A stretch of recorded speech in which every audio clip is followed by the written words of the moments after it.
వైఎస్ఆర్సీపీ జాతీయ అధికార ప్రతినిధి మాజీ ఎంపీ మార్గాని భరత్రాం పుట్టినరోజు పురస్కరించుకుని స్థానిక ఆర్టీఓ ఆఫీస్ వద్ద 2వ వార్డు మొగిలిపువ్వు క్రాంతి ఆధ్వర్యంలో ఏర్పాటు చేసిన చలివేంద్రం ద్రాక్ష శీతల పానీయంను సుమారుగా 1200 మందికి పంచిపెట్టారు. ఈ కార్యక్రమానికి ముఖ్య అతిథిగా నగర బీసీసీఎల్ అధ్యక్షులు పీతా రామకృష్ణ హాజరై శీతల పానీయాలు పంచిపెట్టారు. ఈ సందర్భంగా పీతా రామకృష్ణ మాట్లాడారు. మాజీ ఎంపీ మార్గాని భరత్ కు పుట్టినరోజు శుభాకాంక్షలు తెలుపుతూ ఆయన రాజకీయంగా ఉన్నత స్థానానికి వెళ్లాలని, ఆయురారోగ్యాలతో అష్టైశ్వర్యాలతో ఉండాలని ఆశిస్తున్నామన్నారు. ఈ కార్యక్రమంలో పులిసాగర్, లాజర్, భన్నీ, శంకర్, సురేంద్ర, జడసాయి, దుర్గా, శివ తదితరులు పాల్గొన్నారు. మా అధినాయకుడి పుట్టినరోజు శుభాకాంక్షలు. ఈరోజు 2వ వార్డులోని చలివేంద్రం ఓపెన్ చేయడం జరిగింది. మొగలపువ్వు శ్యామ్ సుందర్, నేను కలిపి ఆర్కే అనే టీం ద్వారా మేము ఓపెన్ చేయడం జరిగింది. ఇంకా పలు కార్యక్రమాలు కూడా ఉన్నాయి. వృద్ధులకు చీరల పంపిణీ, ఇంకా అనేక కార్యక్రమాలు చేస్తాము. భర్త గారు ఇలాంటి పుట్టినరోజులు ఎన్నో జరుపుకోవాలని మనస్ఫూర్తిగా కోరుకుంటున్నాం. థ్యాంక్ యూ అండి.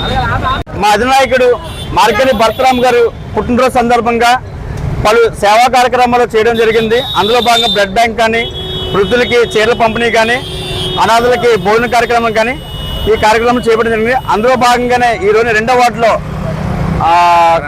క్రాంతి ఆధ్వర్యంలోని క్రాంతి శ్యాము ఆధ్వర్యంలో ఈరోజు ద్రాక్షాసం మధ్య పంపిణీ కూడా చేపట్టడం జరిగింది.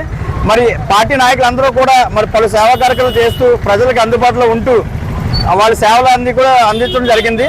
మరి ఇటువంటి అధినాయకుడు ప్రజల్లో ఉంటే బాగుంటుందని చెప్పేసి ప్రజలందరూ కూడా కోరుకుంటూ సెలవు తీసుకుంటారు.